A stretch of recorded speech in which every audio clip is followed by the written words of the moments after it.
Sa unang pagkakataon, sumalang sa pagdinig ng Senado ang kaibigan ni Jemboy Baltasar, ang binatang namatay matapos barilin ng pulis na botas. Sa pamamagitan ng isang video call, ibinahagi ni Sonny Boy na noong umaga ng August 2, nagpunta sila nila Jemboy sa ilog para linisin ang gagamitin nilang bangka sa pangingisda. Nagulat na lang daw sila nang bigla silang pinaligiran ng halos 20 pulis at saka pinaulanan ng bala. So yung nasa tubig na siya, doon siya pinapuputukan? Opo, ilang beses po. Siguro higit ng 10 po.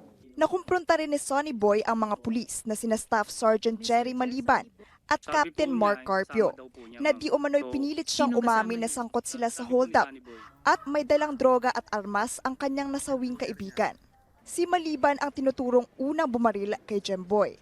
Si Carpio naman ang tumatayong team leader noong nangyari ang insidente.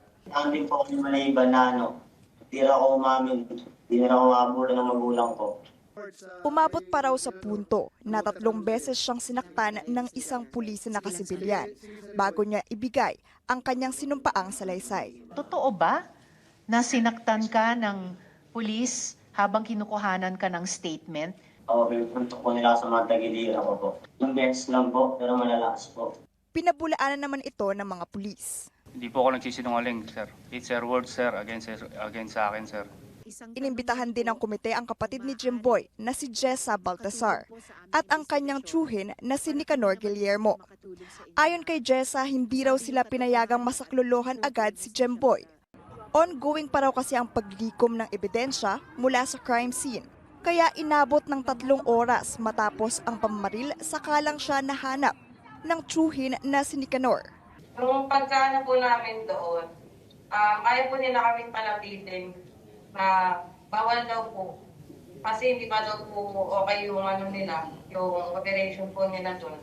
Alam nyo, mga pulis, alam ko, biktima rin po kayo dito. Yan ang maling informasyon na tinanggap nyo, pero kailangan pag-isahan natin kung anong dapat natin pag-isahan dito. Dahil, alam na Diyos, higit po sa lahat buhay. Diyos lang po tanging nakakaalam. Sige lang dapat, ako ang hangad ko lang po talaga dito, hindi tayo magkakalaban. Mailamat lang namin yung katotohanan. Muli namang iginiit ng komite na kailangan balikan ang mga pulisiya ng pambansang pulisya tuwing may mga operasyon, gaya na lang ng use of force policy, kung saan kailangan siguraduhin ng mga pulis na hindi baril ang unang huhugutin tuwing may aberya. Pinag-uusapan na ang muling paggamit ng pito at batuta. Mas hihigpitan din daw ang paggamit ng mga body-worn cameras ng mga pulis. Chrissy de Matulak, CNN Philippines.